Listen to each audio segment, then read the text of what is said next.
Hey there, Dave here. Before getting into the episode, I have some cool people that I would like to say thank you to. People like the Top 3 Podcast crew, Chris Nelson, Zolgeek, Colby Moyer, Eric Guess, Rick Firestone, and Jill. These lovely people have all gone to patreon.com/realdavejackson and supported the tube and the podcasts within.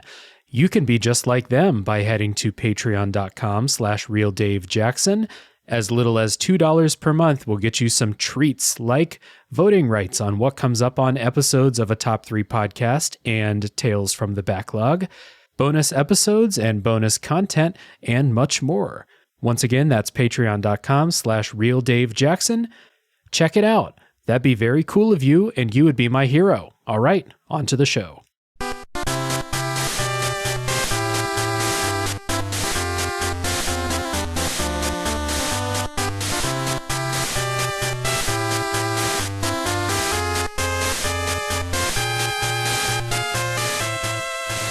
Hello everybody, my name is Dave Jackson and you're listening to Tales from the Backlog, a video games podcast where each week I'm joined by a guest to talk about a game we played. My guest today is a friend of the show, co-host of the Gaming and Collecting podcast, and keeper of the legendary Pokemon cards, Bill Barber. Welcome to the show. Hey, thanks for having me. Yeah, good to talk to you. We've kind of just been circling each other and, interacting on social media and Discord servers for a while now, so it's good to finally talk to you, man. Yeah, same here. Today, we're going to be talking about the Pokemon trading card game, which is a deck-building card game developed by Hudson Soft and Creatures, published by Nintendo for the Game Boy Color in Japan in 1998 and North America in 2000. And if it wasn't clear from that description, we are talking about that Game Boy Color version of the game. We might get into a little bit about the real cards and the way things have changed, but we are mostly talking about that Game Boy Color game. And this episode today was voted on by patrons of the Tube, the all-encompassing Tube for Tales from the Backlog and a Top 3 podcast. So this was voted on by patrons, and if you would like to participate in votes that give you the chance to have a say in what games are talked about on the show, $2 per month gets you voting rights. So check down in the show notes for a little link there. Yeah, elevator pitches for the Pokemon trading card game. I am going to turn over to you, Bill, first. How would you pitch this game to somebody?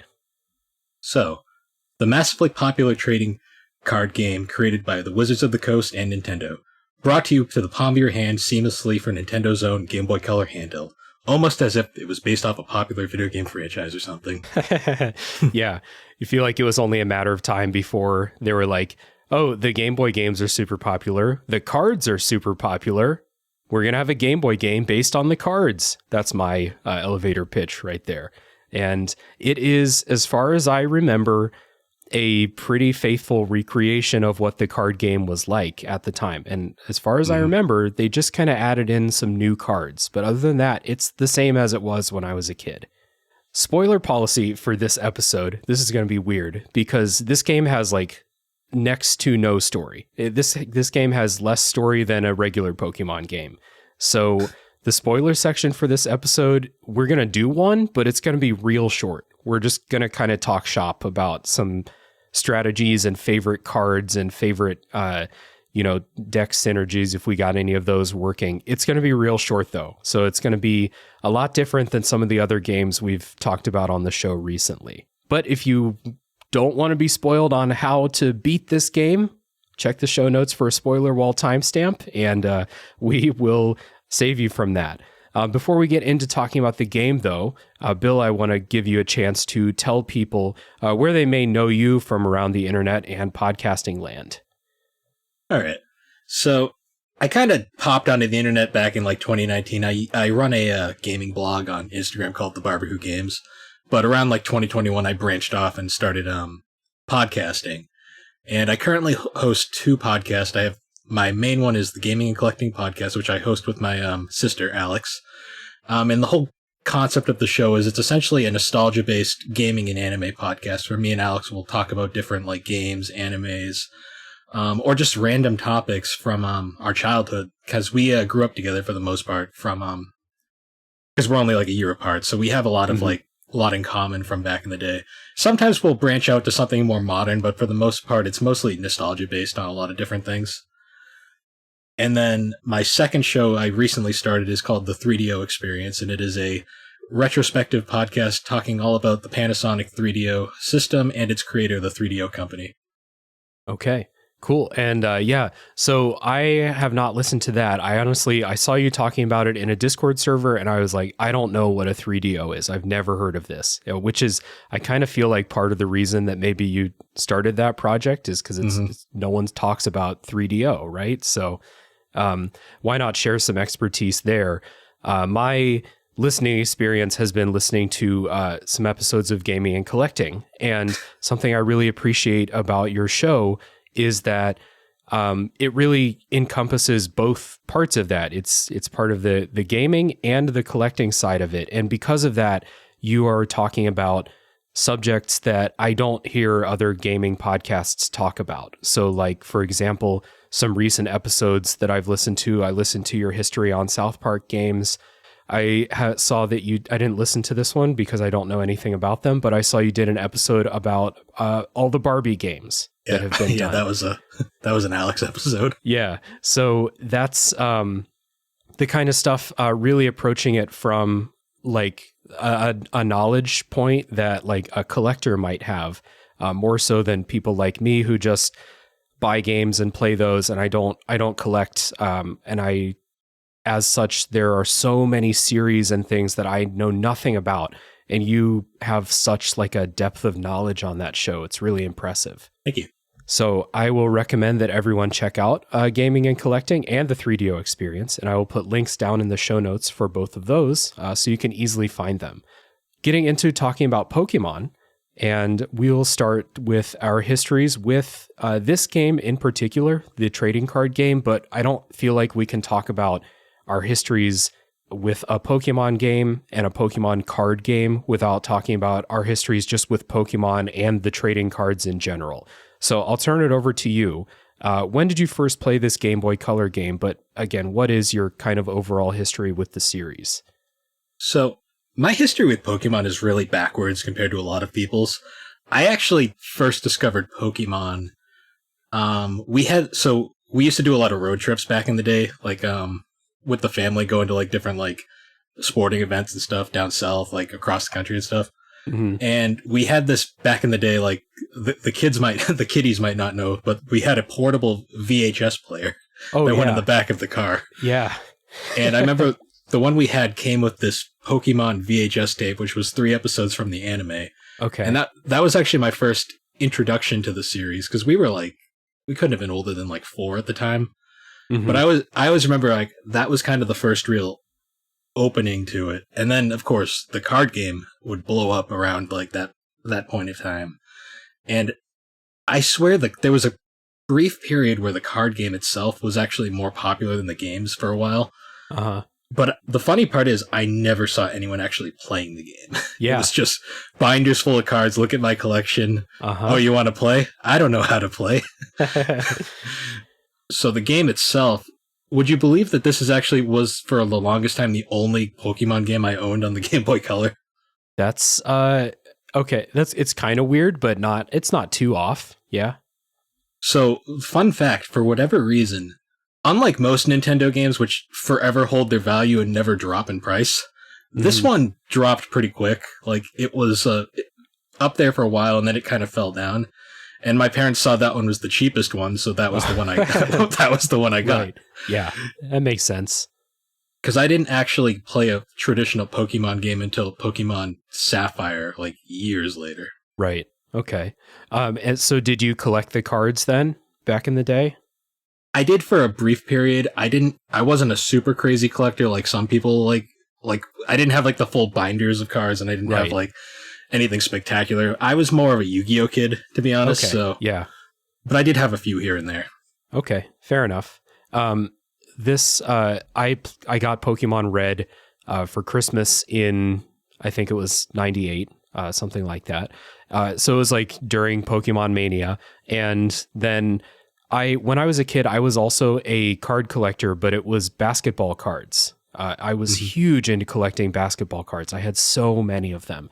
And then obviously when I found out that there were Pokemon cards, I was like, well, I need these too, because I love cards. I loved sitting and just looking through my binders and just looking at the cards and reading them and stuff. So my brother and I constantly were just asking my parents for Pokemon cards. I got trouble for stealing them from Meyer one time. Like, I was just all about them. And you hit it right on the head when you said people were crazy about the cards, but no one was playing them. Because I remember I played one full game of the game with my brother, and that's all I ever played. And this Game Boy Color game was the thing that actually taught me the rules, because none of my friends played the card game. We all just like to brag about the new cards we got if our parents bought us a pack or something like that. So I played this game back on the Game Boy Color, like back in the day. I don't know if I played it right when it released, but I'm sure that I played it as soon as I heard about it. Because I know me, when I was a kid, I would not have shut up about it. My parents were just like, fine, take it and just like be quiet for a couple hours, please. So that's kind of my history with it. I played this game over and over again when I was a kid, so much to the point where like I didn't play it until preparing for this episode, and I still remembered a lot about how to play. I remembered a lot about specific like characters, like, you know, the hidden character, I forget his name, but I remembered where to find him and stuff 20 years later, just because I played this game so much. So that's kind of my history with it. And getting into some kind of opening thoughts here, this game was significantly less fun to play now than it was when I was a kid. I still like the game. Like, I like the strategy and the rules of the Pokemon trading card game. This old version, from what I understand, the rules have changed quite a bit. But I still like this strategy. It just wasn't as fun because there are so many coin flips in this game that will make or break anything you're trying to do. And to have your entire strategies be reduced to, well, I just got 4 tails in a row and I lose because I got 4 tails in a row. That sucks. So that's kind of my opening thoughts. It's still fun to like think about the strategy, and when the coin flips go your way, I did have a lot of fun, but they don't always go your way. How about you? What was your kind of just general experience? So the game itself, I remember being a lot easier than as a child. I think, honestly, that just might be because the older you are, the smarter you are with a lot of things. Yeah, because you're not a child anymore, right? Yeah. But I found it a lot easier, but at the same time, a lot of things still clicked with me from back in the day. Like, I love how the game like explains everything to you right from the get-go, but isn't like intrusive about it like a modern game would be. I really enjoyed like the way like battles are presented. Like, I kind of like how like they actually showed off like the actual sprites based off of the Gen 1 cards. Yeah. For the time. I do agree the coin flips are obnoxious. Like, to me, any card game that requires you to have like additional like stuff besides the cards, to me, has always been kind of a detriment in a lot of ways. Overall, though, I did find it very memorable. I forgot how simple the game actually is, though, besides like the actual card combat mechanics. Yeah. Like, because there's not a whole lot here besides that. No. And that's something that we can get into when we get into the kind of meat of the episode. So let's take a little music break. Listen to some music from the Pokemon trading card game. See if you listeners remember any of this. And then we'll come back and get into it.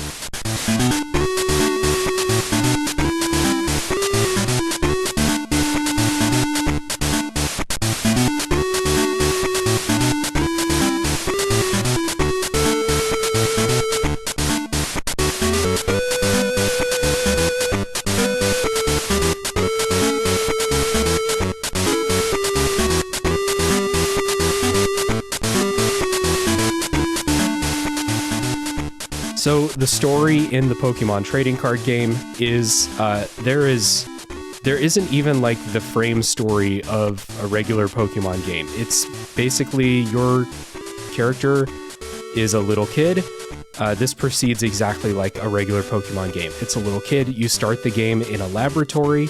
There's a Pokemon card lab. I don't know what's really going on in this world, but you start out in a lab. Your character wants to collect the legendary cards, and that's it. That is the story of this game. And if I tried to spoil it for you, I couldn't. There is nothing more there for you. So what you do is you go to the 8 gyms, you fight a couple people, then you battle the gym leader, you get your badges, you go fight the Elite Four. It is straight down the middle as far as a Pokemon structure goes. That's it. Yeah. Yeah. In a lot of ways, it's essentially, imagine a Pokemon game with longer, more drawn-out battles. All the dungeon exploring is taken away, and you just do the gyms. Yeah, it has an overworld map, and you just choose what gym you want to go to. Like you said, there's no dungeon crawling. You don't even need to walk from gym to gym. Your character just goes there on the overworld.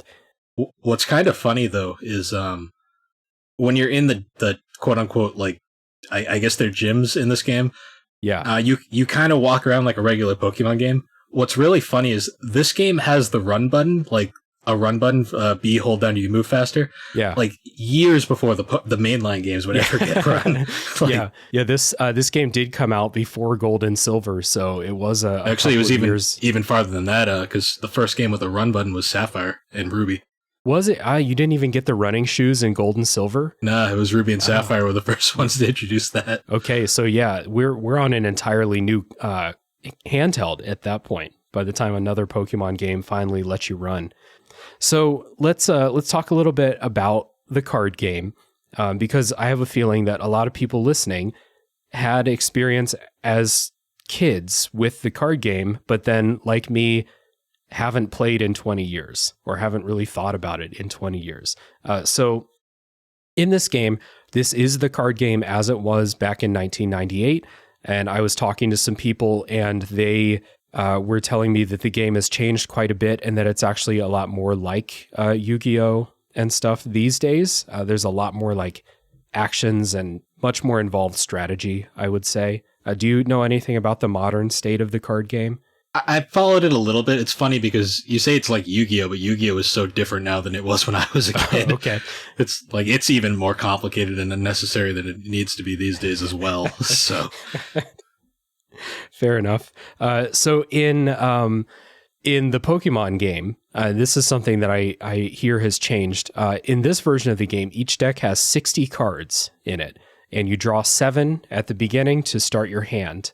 You can play a basic Pokemon card at any time that is a Pokemon that's not evolved. Charmander, Pikachu, Rattata, stuff like that. And then if you draw the evolved form, you just slap that down to evolve the Pokemon. Easy peasy. Each Pokemon has 1 or 2 attacks, and those attacks cost energy cards.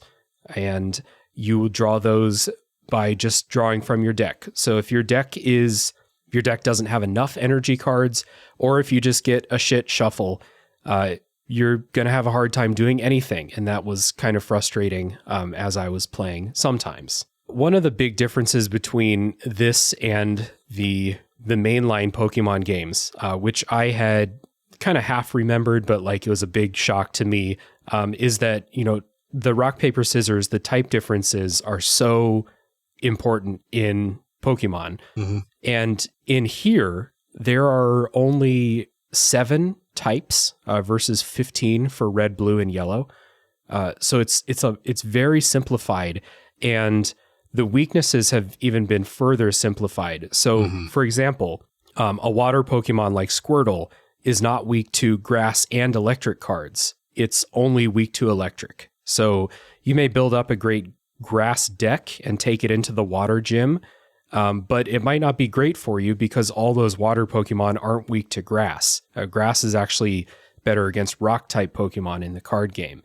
And that's just something that if you have like thousands of hours playing the main Pokemon games, like I do, that's going to be a big thing for you when you go into this game and you're like, oh, I thought my deck was great because it would destroy the water gym in Pokemon Red, but in this game, it's just normal. Nothing, no advantages to be had. I made that mistake this time around. I completely forgot about this, so my deck was very poorly designed.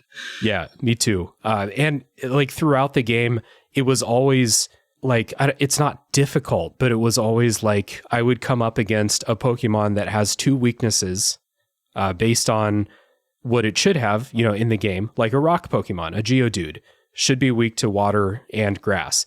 And I would constantly come up against a Geodude, and I would be like, I don't know what it's weak to. I have to like check the card and then be like, oh, it's weak to grass. Well, I have all these water Pokemon. I guess I don't have a type advantage here. Luckily, it's not a difficult game if the coin flips are going your way, but I was like constantly just not prepared for type weaknesses unless I had like fought somebody, lost, saw what Pokemon they had, and then made my deck to better suit that specific opponent, you know? The RNG in this game can either be your best friend or your worst nightmare at times. Absolutely worst nightmare. Like, that's not an exaggeration. There were like several bouts that I got into where I just could not draw the cards I needed, and I couldn't do anything, and I would just get wiped like 6-0 in these fights. Mm-hmm. Not all the time, but sometimes. Yeah, it's an unfortunate aspect of card games, and it's even more unpredictable when it's like a game version of a card game, because you have no like outside like control. But yeah, it's funny how many times like you'll have like the perfect setup, and then the player will do this one thing that completely destroys your entire game, and you'll be like, well, there goes everything. I guess I better restart. Yeah. I think a lot of these issues with it stem from the fact that the decks are so big. And I got to thinking about, because we've gone through a huge boom in deck building games in video games in the last 5 years. So I started thinking about like other deck building games that I love. Like I love Slay the Spire, I love Inscription, I love Monster Train. All of those have much smaller decks, like half the size. At the end of a run in Inscription, you'll have 30 cards.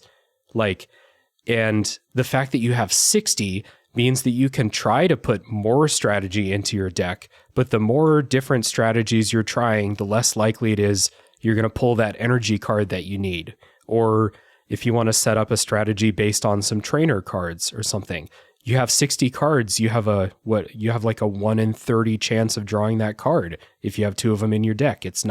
I'm not great at math, so don't fact check me on that, but you know, it's the decks are, I think they're just too big to operate some kind of grand strategy.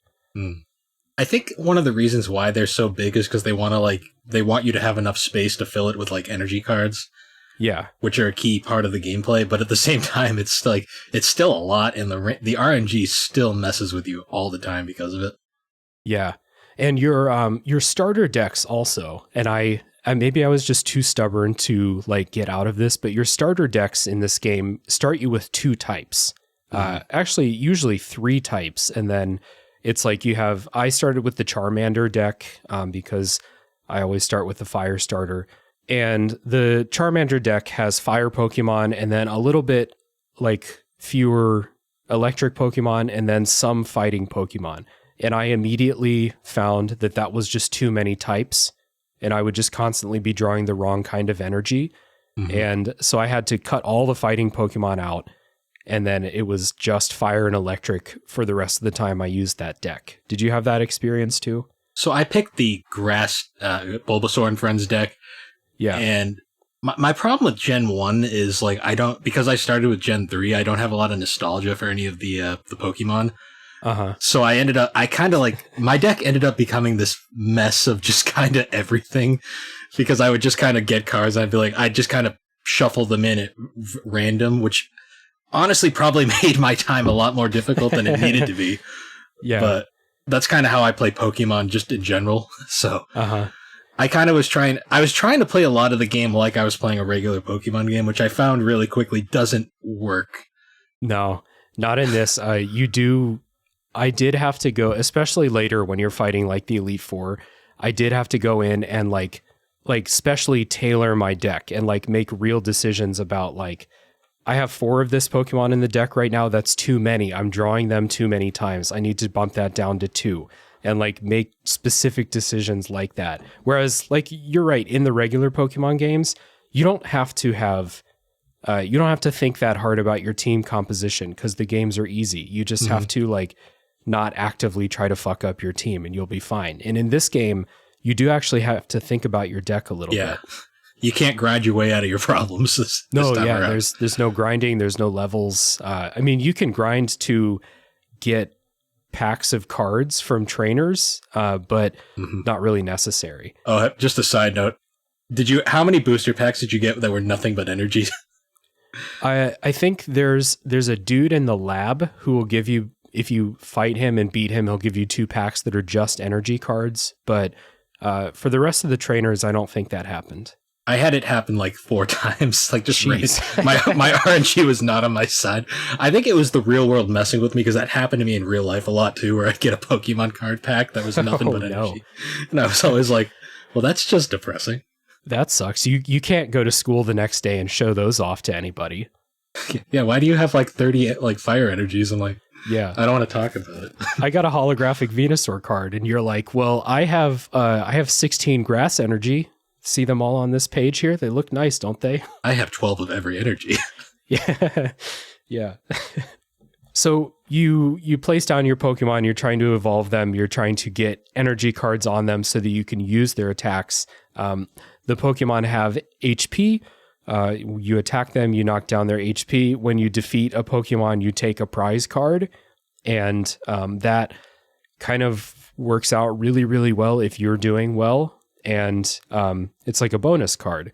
So if you're not doing well, your opponent, when they knock your Pokemon out, they take a prize card and they get bonus cards. So if they're just rolling in all the energy and evolved Pokemon that they need and they keep drawing prize cards that keep helping them out, it does start to snowball sometimes if you're just having a horrible time. But overall, it's not so bad. It's, most fights are 4 prizes. The gym leaders are 6 prizes. It's just a little bonus card you get. And then when you win, you get a booster pack, like we said. Yeah. The last thing about the kind of strategy, and I mentioned it before, are the trainer cards. And those are just kind of like miscellaneous operations like discarding and redrawing your hand. The GOAT trainer card, Bill, just draw 2 cards. I had a really good time with that. And Professor Oak, the one that discards your hand and redraws you a new one. I didn't get too big into like trainer card strategy though, because I didn't want to put like 5 or 6 of them in my deck, which I felt like that would be required if I wanted to like guarantee that I would get that card like pretty early in a game, The problem I have with like those cards is like they're really handy, but half the time when you get them, it's always at a point where you don't need them and you're always like, well, this is great. And now it's just taking up space. Yeah, I needed my Professor Oak card when I had 1 card left in my hand, but I drew it when I have 13 and I can't discard this entire hand. So it's one of those just like great idea, never seems to help you when you need it. Yeah. So that's kind of the basic rules of the card game. Like you said, Bill, at the beginning, it is a pretty simple card game in the grand scheme of things. And a lot of the kind of new deck building games have much more like synergy potential, I think, within decks. You can do it, and some of the gym leaders in the Elite Four try to do it in this game, but I just think that the decks are so big and the randomness either between what cards you draw or the coin flips really just like killed any desire for me to set up like big synergies. And it was more just like, I just want to have solid Pokemon in my deck. And if I'm able to evolve to that Charizard and just clean the entire opponent out, that's cool. But I can't count on that in this game. Yeah. I don't know how many times like I'd have like something set up like perfectly and then the coin flip would fail and it would immediately just destroy my entire like plan. I'd be like, great. Back to square one. Yep.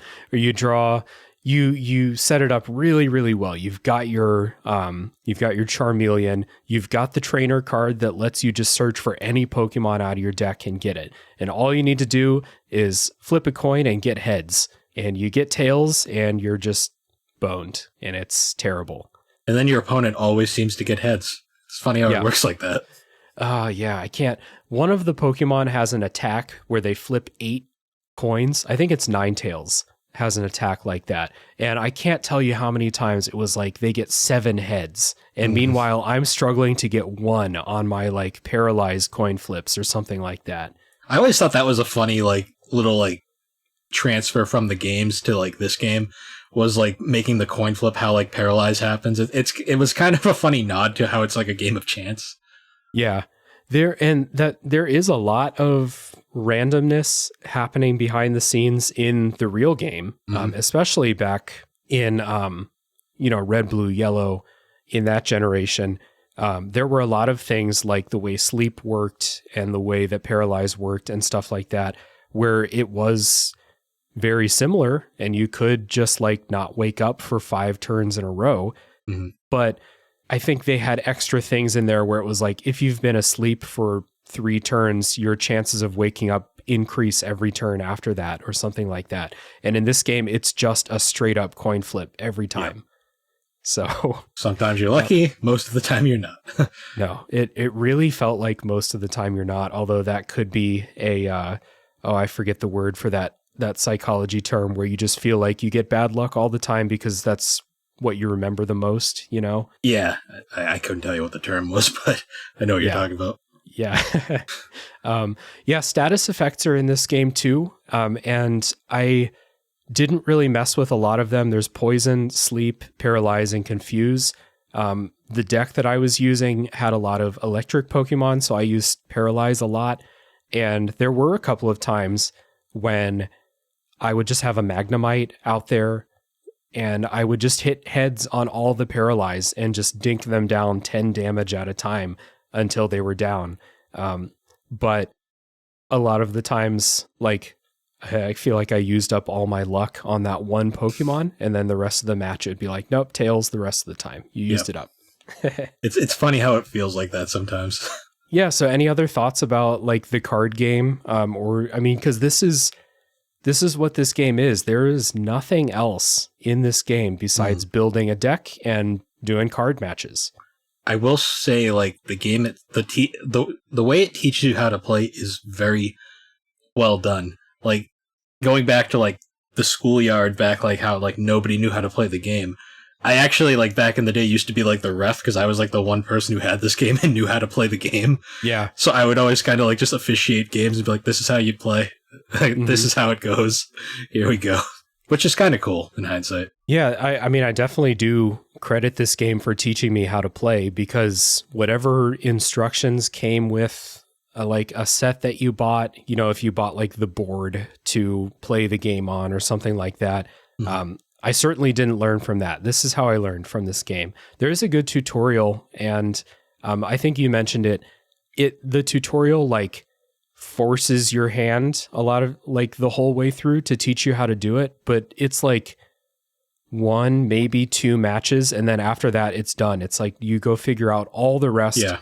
We're just going to teach you how energy cards work, basically, and then you're free. It's such a nice shift from like modern games where they hold your hand so hard, and it's like even like in Endgame, they're still like, hey, if you do this, it's like, leave me alone, please. I know what I'm doing.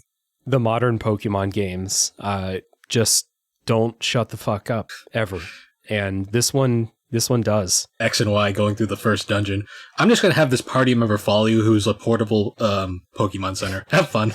I'm thinking about like late game in Sword and Shield when people are still trying to teach me things. And I'm like, I want to go into the code or something and just be like, you know, add in a field for like years of Pokemon experience. Yeah, just be I've been playing for 25 years. Like, I know what I'm doing. Please just shut up and let me play. I always say it's like, ma'am, I've been playing Pokemon longer than you've been programmed.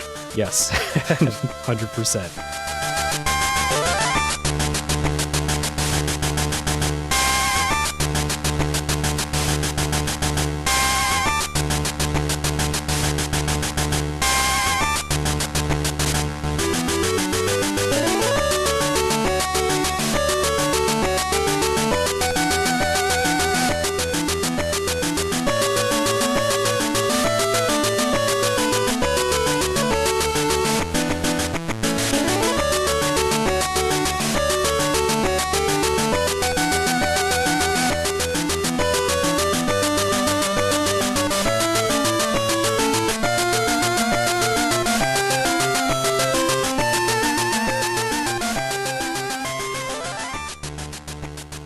So this game, as a Game Boy Color game, I think this was a pretty early Game Boy Color game, if I'm remembering right. So it came out 2 years before we got it in the States. Yeah. So it was 98 in Japan, which was the year I think that we got Red and Blue in the States. Mm-hmm. And then we got this in 2000, and then shortly after that we got Gold and Silver.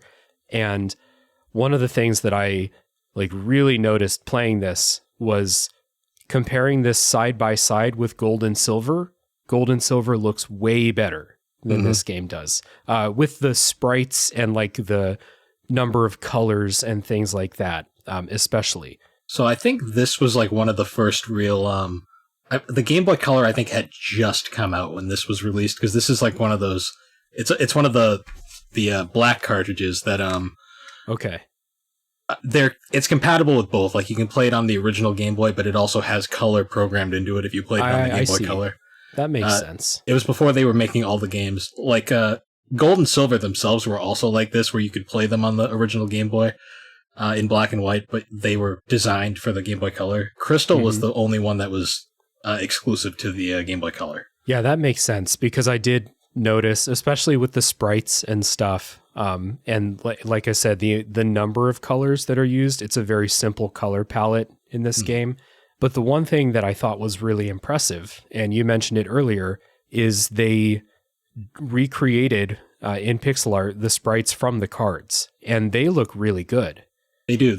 Some of them are a little but that's just, we're dealing with 8-bit pixels here.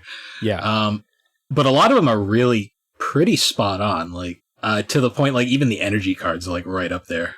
Mm-hmm. I also noticed this was before the era or the mandate that the Pokemon Company or Nintendo made that all the Pokemon have to be maximum cute level. This was back with the old versions of Pokemon, so Fat Pikachu and Charmander looks kind of weird. He doesn't look like the cute Charmander from the anime. Yeah, I always say Pokemon Red and Blue, those are some fugly sprites. Yes. But what's funny about those were the redrawn versions. We didn't get the original red and green sprites, which were even fuglier. Hell yeah. I got to look those up. I think it's been a while since I've seen some of those. But and then they redrew them again for yellow. That's right. Yellow did have much more cute sprites than red and blue. Front sprites. They didn't change any of the back sprites. Right. And some of those back sprites from Gen 1 were hideous. Hideous. What am I looking at? Yeah. But I love the old Gen 1 versions of these Pokemon. I love how a lot of them look like Fat Pikachu. That's in this game, and so many others before the kind of I feel like there is a mandate company-wide where every Pokemon has to be merchandisable, They have to be cute. They have to be slim, except for Snorlax, et cetera, et cetera. They need to have their anime designs, basically. Yeah, yeah. This game has some original cards in it, and that's where you'll start to see some of these more modern designs for them. There's the surfing Pikachu card and the flying Pikachu card. Those are not Fat Pikachu anymore, but the Fat Pikachu, really go look at the old Gen 1 Pikachu trading card. It's a chunky Pikachu. It's great. Yeah. Another thing I really liked is for a spin-off game, they actually did, which is something that all the spin-offs do to a degree, they actually made original characters for this one. Mm-hmm. They're cardboard boxes in terms of personality, but it is kind of neat. It's nice that they actually went out of their way to make a whole new region of characters. Yeah. I think the main character's name is canonically Mark or something like that. And I don't know if I don't remember if this is the rival's canonical name or if you get to even name your rival in this game. I forget. But my rival's name was Ronald. And Ronald. That's what that's the canon says. Name. Okay. Bulbapedia confirms that, I guess. I was gonna say I would not name my rival Ronald. That's even more unfitting than at least Wally was fitting. Yeah. To the character. Ronald is just kind of I'm expecting the clown. Yeah, exactly. You can't really associate that name with much else. So the music in this game, I think, is a big step down from a main Pokemon game, even from Red and Blue. Like, I know we're dealing with Game Boy, sound technology here, but even from Red and Blue, there were a lot of super memorable songs in Red and Blue, songs that I remembered literally for my entire life. This game has a couple of songs that I think are pretty good, but they're not super memorable, I don't think. Yeah, mostly the battle themes. There's just, to me, there's something about, I don't know what it is, but like there's NES like 8-bit chiptune, and then there's Game Boy 8-bit chiptune. Something about the Game Boy's chiptunes just always sounded more pleasant to me, and like had kind of like a calming kind of like feel to them. Like, because when I was playing this game, I was like, nothing was like memorable, like sticking with me throughout the game, but every time my head was bopping, I was like, okay, yeah, I can enjoy this. I dig this. Yeah, there's some quality tunes, and a lot of the music, especially like the battle tracks, are a lot more like laid back and relaxed than battle music in a regular Pokemon game. Like the main battle theme when you're just facing off against regular people in the gyms, is like, it's a very like relaxing, just kind of chill tune. Like you are just kind of hanging out on a weekend afternoon playing the game with, your brother or something. It's not like the epic battle music from the regular Pokemon games. It honestly sounds like something you'd hear like in a town in like another Pokemon game. Yeah. Or like, it's like, or like something in a coffee shop or something. That is a good comparison. It's like the department store music from another game. That's the battle tune in this game. And then they do get into some of the more epic songs, more like epic feel when you're fighting gym leaders or against the Elite Four or something, but it's still doesn't rise to the like epic proportions of the main games. Yeah. Like I'd say nothing is unpleasant, but nothing's memorable. Like everything's pretty forgettable. Yeah. Although it's weird to say, but the menu music in this game, when you pause the game and it suddenly gets into like this kind of electronic, little like relaxing electronic song, I really dug that. Like, and it was an odd shift, but I was like, I dig it. And it's jarring because it's the Game Boy, so we're still back in those times when it's like it stops the song you were listening to like immediately and just shifts straight to that menu music. It's kind of jarring too, because they're very different styles. But I did like that menu music. I bopped to that. Totally. I forgot to mention, I played this game on 2 plane rides. This game's not very long. I guess I can mention that now. My whole playthrough took me 10 hours. Yeah, that's pretty average. I think I did mine in 11, but that's because I was pretty on and off with it. Yeah. I flew from Ohio to Seattle and from Seattle to Ohio, and each of those plane rides are about 4.5 hours. And I played the huge majority of this game on 2 plane rides on my 3DS. Yeah, that's how I played it too, on the 3DS store. Yeah, it's a nice little breezy time. And by the time I was getting like tired of it, it was time to face the Elite Four and kind of get it over with. And I did this as a kid. Once you beat the Elite Four, you can just go fight anybody again at any time. Everyone will just rematch you forever as many times as you want. And that's what I did as a kid. I just went around, fought all the people in the gyms again, fought the people in like that, I forget what it is, like the Champions building or something, like the tournament building. Yeah. But you can play this as long as you want. Nothing's going to change, but you can just keep rematching and just keep going. Only now you have the best cards in the game. Yeah. But you don't have, you still have the same coins. I'll say it that way. Yeah. What? Dragonite got taken out because you got tails 4 times in a row? What? Yeah. It's a real thing that's going to happen. Going to happen to you sometime. Yeah. Anything else about the kind of the way the game plays or anything like that before we get into kind of wrapping the non-spoiler part up? Nothing in particular. It's such a basic game overall, honestly. It is. There's not much to it other than the card game. I suppose I'll ask you, because you're an expert on this. What's this game like in the like collecting scene? Is it hard to come by? Is it expensive? It's hard to say because Pokemon games are really weird sometimes with their pricing. when I last was looking, it was like around like $15. Like, Okay. it's not a super sought after game. I mean, this is my childhood copy I'm holding, but Okay. I did do a price check on it a while ago, and it's not really a desired game. Like, a lot of people forget it even exists half the time. Yeah. Like, it was such a flash in the pan. Like, it kind of appeared, and then it just kind of went away, and they moved on to other spin-offs. Yeah, it definitely was one of those games that I played it when I was a kid. I loved it, and then I forgot about it for 10 years.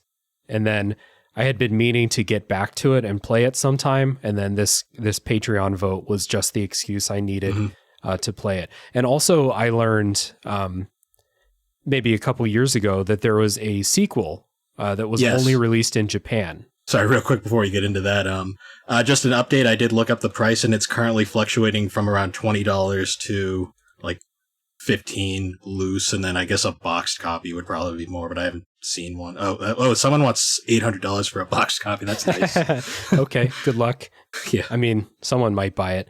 It is kind of weird how this game, for all the Pokemon games, it's not, like you said, not very sought after for collectors, and definitely not very sought after for people who actually want to play it. I feel like you could probably buy a house if you sold like a complete collection of Pokemon games these days, but I don't think this one would be a big contributor to it. All right, fair enough. The sequel though is something that I just learned about a little bit ago, and I am kind of curious about that. Number one, because I stopped collecting Pokemon cards when Gen 2 came out. I just I either lost interest or my parents were like, we are not spending any more money on Pokemon cards. It's just not happening. So I don't know anything about those cards. I don't know about any rule changes. And again, that Game Boy Color game never got released in the US, but I did get a fan translation that's on my 3DS. I'm ready to play it sometime. Have you dipped into that or anything? I played it once. I found the ROM online, the translation. Yeah. I'd actually like to save my thoughts on that until after we get into like the spoiler stuff, if that's all right. Okay. There we go. As a little tease for the spoiler section, we're not going to be talking about the story, but Bill's thoughts on Pokemon Trading Card Game 2 coming up. So yeah, let's get into some final thoughts about this game before we do get into that spoiler section. The question I ask in the final thoughts section is, who would you recommend this game to? So that's the difficult thing about this game, because if we were still in like 2000 and like podcasting was a thing then, I'd say I'd recommend it to anybody because it's a great tool for teaching you how to play the game. The problem is though, it's so out of date now, and let's be real, I don't even think, does anyone actually play the Pokemon card game these days? I'm really not sure. Yeah, I'm so out of touch with that. I would have no idea. I'm sure that there are tournaments and stuff, but yeah, nobody I know even buys Pokemon cards anymore. So yeah. So I'd probably say no, unless you're like the biggest of Pokemon fans and you just have to have it. So yeah, I guess it's like that. Back in the day, sure. Now it is probably not. Yeah, it's a tough one to like honestly recommend because like I said at the beginning, I did have fun with the game as a whole, but there are so many moments of little micro frustrations just because there is so much randomness in this, from how big the deck is and what cards you draw to how your coin flips go. So much randomness that it's just not as fun to play as any number of the other like deck building games that have popped up. Like, Slay the Spire and Inscription and stuff like that. Those even like the Yu-Gi-Oh games from back in the day had more to offer than this game does. Okay, fair enough. So as a deck building game, I don't really recommend it, but if you are a person with a lot of nostalgia for the Pokemon trading card game, why not give it a shot? I mean, you can emulate it like I did, or like Bill said, you can buy it. This is not one of those physical retro games that are hundreds of dollars. You said $15, right? So you're probably going to pay more for an actual Game Boy Color. Yeah. Yeah, fair enough. So, I would recommend if you have nostalgia or good memories, give it a shot, have, unlock some of those nostalgia warm feelings. But as a deck building game, I don't like it that much. Yeah. Yeah. Kind of hurts to say, but that's just, I was very frustrated often while playing this. It's like one of the definitions of what I'd call aged. Yeah. And, we are playing a very out of date version of this card game. So if they made a Pokemon trading card game with modern rules, I would love to check that out and learn how to play the new version of the game. There's no way in hell I'm going to go buy cards to teach myself how to play those. So please, Nintendo, Pokemon Company, make another trading card game. Let me get into that. I'd play it. Yeah. So before we get into spoiler time, a little housekeeping. Always guest gets another chance to tell people where people can find them. So again, where can people find Gaming and Collecting and the 3DO experience? So you can find the Gaming and Collecting podcast and the 3DO experience on pretty much all the major podcasting platforms, particularly Apple Podcasts and Spotify. We have a YouTube channel, but it's kind of on hiatus at the moment. I just don't have time to actually transfer the episodes there at the moment. Yeah. And then we have Instagram, Twitter, and all that stuff. Yeah, and I will put links down in the show notes to socials and podcast links and stuff like that too. Again, I recommend the Gaming and Collecting podcast because it's just coming at video games from a different perspective than me and a lot of the other guests that I have on the show. You have, again, like I said, you have such a breadth of knowledge about games and game history that I just don't have, that it's really interesting to listen, and I recommend it to everybody else. For Tales from the Backlog, same things I always say on the show. Again, you can join the Discord server if you want to come in and talk about games. If you have enjoyed the show, please leave a rating and review if your platform allows it. Apple Podcasts, Spotify, Podcast Addict, Good Pods, those places allow those types of things, and those are very helpful for podcasts. Like I said at the top of the show, this episode was voted on by patrons, and consider supporting on Patreon if you like what I'm doing with this and with a Top 3 podcast, which is my other show, doing Top 3 lists. That's a good time, so listen if that sounds interesting to you. Bill and I are going to take a break, and when we come back, it's spoiler time for the Pokemon trading card game.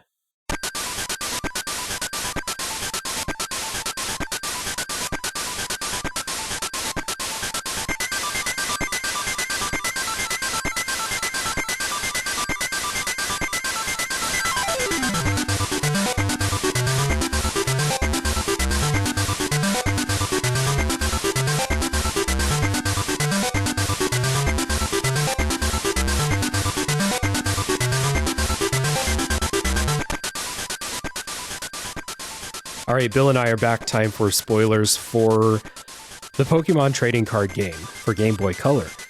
And you teased in the non-spoiler section that you had something about Pokemon Trading Card Game 2. So take it away. What do you got?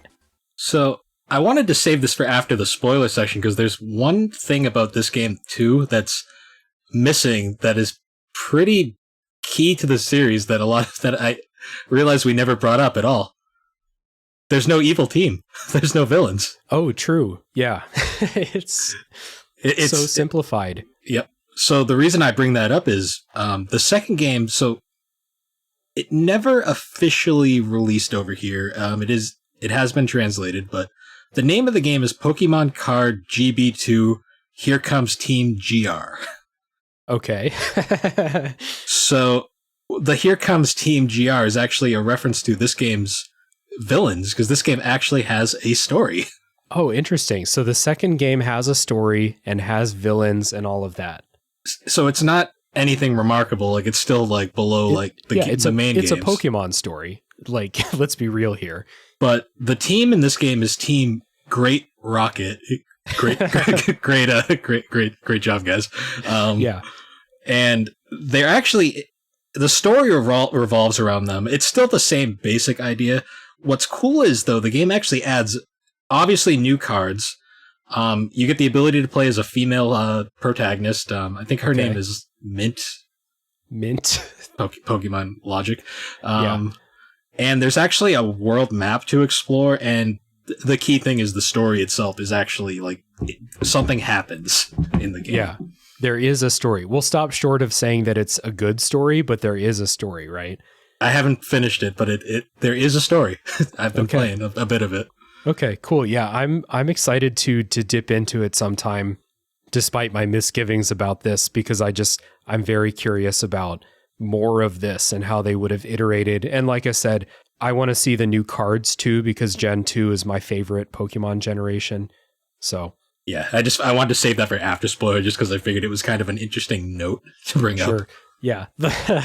I've never really had complaints about spoilers leaking through in the non-spoiler part, but it'd be very funny if the first time it happened was like, you said there was no villains in the Pokemon trading card game, and that's a huge spoiler, and I'm mad. Like, that's very good.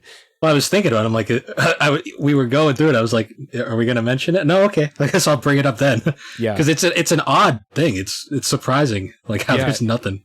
It's one of the only things about this game that doesn't follow the main Pokemon games to a T, like the structure, you know? The most villainous character in this game is Ronald, but he's about as dickish as most rivals in the series. Yeah, and you only fight him like 3 times. Like he pops up like maybe 2 or 3 times in the gyms, and then of course he's the final match at the end.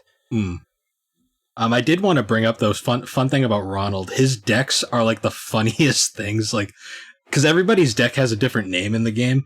Yeah. Ronald's decks are hilarious because the first time you fight him, his deck's name is the I'm Ronald deck. Then the second time you fight him, it's Powerful Ronald deck. The third time, Invincible Ronald deck.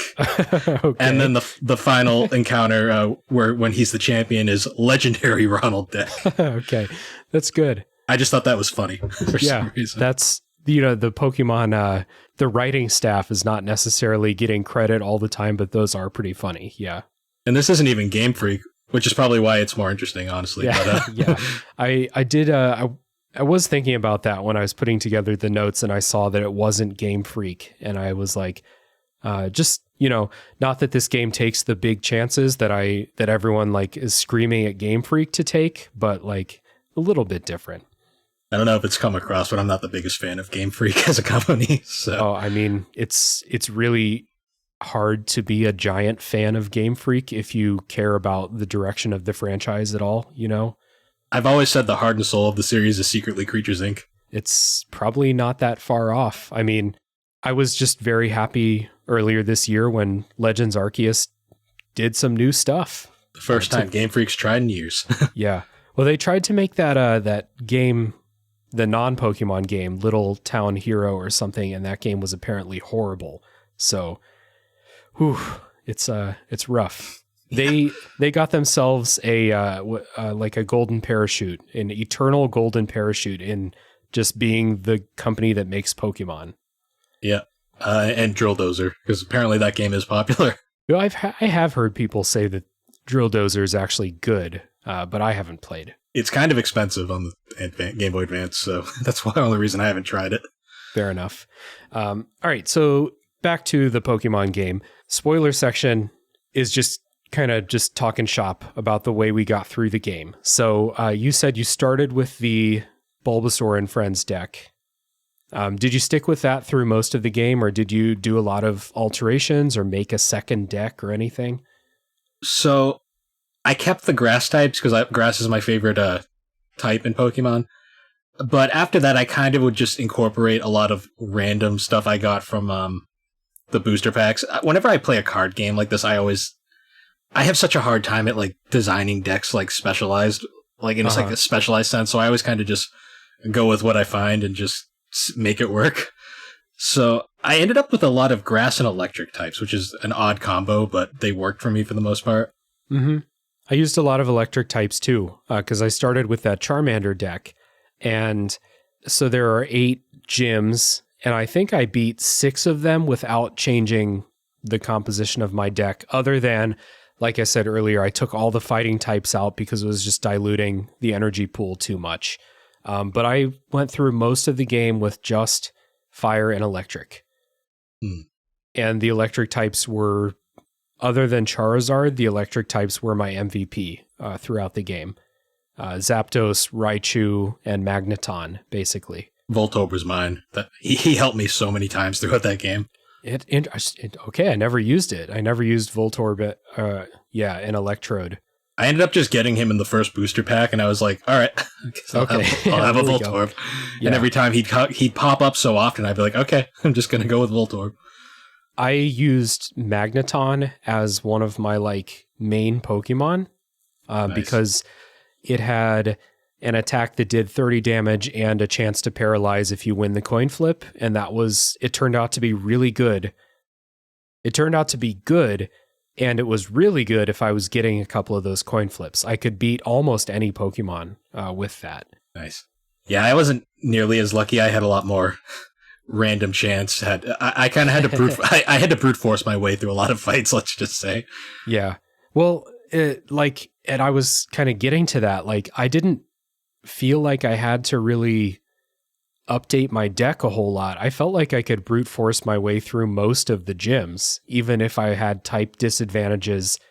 It's, again, as long as the coins are not totally fucking you over, it's not a hard game. Yeah. I found there was only one encounter really got me in the game, and that was the third Ronald fight. For some reason, I got stuck on that one for ever. Interesting. For whatever reason. I think my deck might have just been bad, or I had horrible luck, but for some reason that one was the bane of my existence this playthrough. Interesting. Yeah, I lost to him twice in those kind of after you beat the gym leader and he ambushes you, those fights. I lost to him 2 out of the 3 times it happens, but I couldn't rematch him any of those times. Maybe you only get 1 shot at those, or you needed to go beat the gym leader again or something. I don't know, but I always saved right before the gym leader, so I just kind of got the gym, that fight down, and then I'd have to just get through the Ronald fight again. Yeah, fair enough. So who were some of your MVP Pokemon then, other than Voltorb and Electrode? So it was those 2. I had Bulbasaur throughout the entire thing. Okay. But I love the grass type, so that was just kind of a nostalgia thing. I had a Raichu as well. Raichu was my other MVP. Yeah. Raichu was really good. I had a couple of those in my deck from the beginning because it's part of that Charmander deck. Mm-hmm. Charizard, of course, if you're able to get it going. Charizard just has the best ability. I didn't really mention the Pokemon powers before, but Charizard's ability where it can just turn any energy card into fire it's so powerful. So again, it's part of that luck about whether I actually drew all the cards I needed to get a Charizard going. But if I did, it's basically an automatic win. Yeah. Did you use any of the legendary cards when you got them, or? No, because it was at the end of the game. Yeah. And so I got stuck at the end. If we want to talk about things that I got stuck on, I got stuck on the Elite Four, and I save stated my way through the Elite Four because it's a lot of battles in a row, and I was just not having good coin luck, both with my attacks, and it's one of it's either the first or the second of the Elite Four has the Moltres deck, and the Moltres card has this attack: flip a coin. If it's heads, it does 70 damage. If it's tails, it does nothing. And I just got destroyed by that. It would just wreck my entire team. I felt like it got 80% heads. Yep. And so I had to save state my way through that fight because it was just so hard. Yeah. I actually, it's funny. I didn't even think of save states at the time, but I thought it was funny. The legendaries so Mewtwo is not in this game, which I thought was interesting. Oh, it is. Is it in this game? There's 2 Mewtwo cards. There's I never found him. Okay, yeah. It's in there because I had one of them in... eventually, I had to, basically just sack up and, not use the fire deck. So I had to make a psychic and water deck to take care of the last 2 gyms. Gotcha. And there's 2 Mewtwo cards, but they're the same. They're 2 variations of the same card. It has the same attack, same HP, just different sprites. And one of them is special for only the game. And that was gotcha. Weird. Yeah. Yeah, I never found that. Okay. Anyway, I interrupted. Go on. No, I was just going to say, I thought it was interesting. You had the 3 birds, and then they counted Dragonite as well. Yeah. Which I thought was interesting. I thought it was weird that the legendary versions of the birds were worse than the regular version of the birds. Like, the Zapdos one is way worse than the original Zapdos card. So, like, when I beat those and I got the legendary Zapdos version, I was like, I don't want this. This isn't... It's like I'm very underwhelmed. Yeah, for sure. Same with the, actually, I think the Articuno version might be better than the regular one, but I wasn't using Articuno in the decks. But yeah, those Elite Four fights were a genuine challenge. And some of them, I think I lost one of them because I ran out of cards. Like, that's how long it took me. The old attrition method. Yeah, they were definitely going for it in that one. It's funny how the computer never seems to run out of cards. I beat one of the gym leaders because they ran out of cards. Okay, so it can happen. It can happen, fun. But it did happen to me more often. Maybe I got a little bit too happy with the Professor Oaks, because, I didn't mention that in the non-spoiler part, but if you're still listening, it's one of the win conditions for the game is if someone runs out of cards, they just lose. It doesn't matter what else is going on with their hand or what Pokemon they have out, just lose. So that's a pretty common thing in a lot of trading card games, though, isn't it? I don't know. I don't have any real experience with other trading card games like Yu-Gi-Oh! I've never played. I think the same thing Magic. happened in Yu-Gi-Oh! If you ran out of cards, you were done. Yeah. My only other card game experience is stuff like Slay the Spire, and you just reshuffle your deck if you run out. Gotcha. So yeah, I'm trying to think back to like fighting through the Elite Four or gym leaders and stuff, and I'm really just coming up with Magneton and Charizard. I just kind of rode them throughout the whole game, unless it was one of those odd fights where I had to use my water and psychic deck. Yeah, it's funny because, like I said earlier in the podcast, like it's just Pokemon, but if it was longer and more drawn out. Yeah. And less complicated with the type matchups and stuff. Yeah. Which somehow makes it more confusing at the same time. It's weird how that works. I definitely like I said before, all my knowledge from all those years of memorizing types and weaknesses and, this Pokemon has a weird type that you wouldn't expect from looking at it. All of that knowledge is not helpful in this game. You have to check all the cards and read and all that stuff. I thought it was funny too that there's 7 types, but there's 8 gyms, so one of the gyms is just doubled for some reason. Yeah. Was there a colorless gym? I don't remember.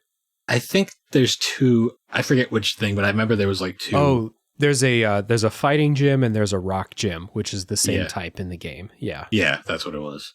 Yeah. They were like, we can't program in another type, so just figure it out. Yeah. I'm surprised they didn't do a colorist. That would have made sense, but I don't think colorists actually exists in this game. Well, like colorless Pokemon, like the normal Pokemon and stuff. Yeah. In the trading card game too, are there more types? Do you know? So there's like a pink one now. I don't know what it is. Maybe it's fairy. Like maybe nowadays, yeah. Yeah. Like, I haven't played the game itself, but I looked up the types before this, and I noticed, like, there's a pink one now, so they've definitely added more. Yeah, I did see that about the real cards now. There's definitely several more types, but I was wondering about that, the sequel for the Game Boy Color. Not that I noticed, because it's still... Because that came out 2001, so it wasn't really that much farther. Yeah, I guess if it has the Gen 2 Pokemon in it, then they only added in Steel type and Dark, I want to say, in Gen 2. So not a whole lot of room to add in new stuff. Cool. Anything else you want to talk about without the constraints of being spoiler free? No, there's really not much more to the game. No, there isn't. I'm so actually amazed. The only reason I'm amazed it's 10 hours long, and I'm pretty sure the only reason it is because it's the battles it's all a game of chance sometimes. Yeah. Some of those battles can legit take 20 to 30 minutes if it's like if you're really getting deep into the decks. So, and then some of them are, less than 5 minutes. It really just depends how the coins are flipping. What makes me laugh, though, is the character on the overworld, his running speed is like the fastest thing I think I've ever seen in a Pokemon game. He moves like a freaking lightning bolt. I'm like... Yeah. Especially on the overworld. Yeah, he's crossing the entire continent in a couple of seconds. Yeah, it's like, okay. I wish we had this in Pokemon. Yeah, maybe there's more to this kid than meets the eye. I also like the implication that this is just a random island that doesn't have Pokemon, but there's a card game based off of them. Yeah, it's like New Zealand, where they don't have all the scary animals from Australia or something, but they have trading cards based on them. I don't know. That would be something. Yeah. All right. Well, this has been a good time, man, and I appreciate you coming on to talk about the trading card game with me. It's been a good time. Thanks for having me. And one more time, a recommendation for people to check out Gaming and Collecting and the 3DO Experience. Check down in the show notes for links. Thank you once again to Bill for coming on, and everybody listening, thank you. Tune in next week for the next game that comes out of the backlog.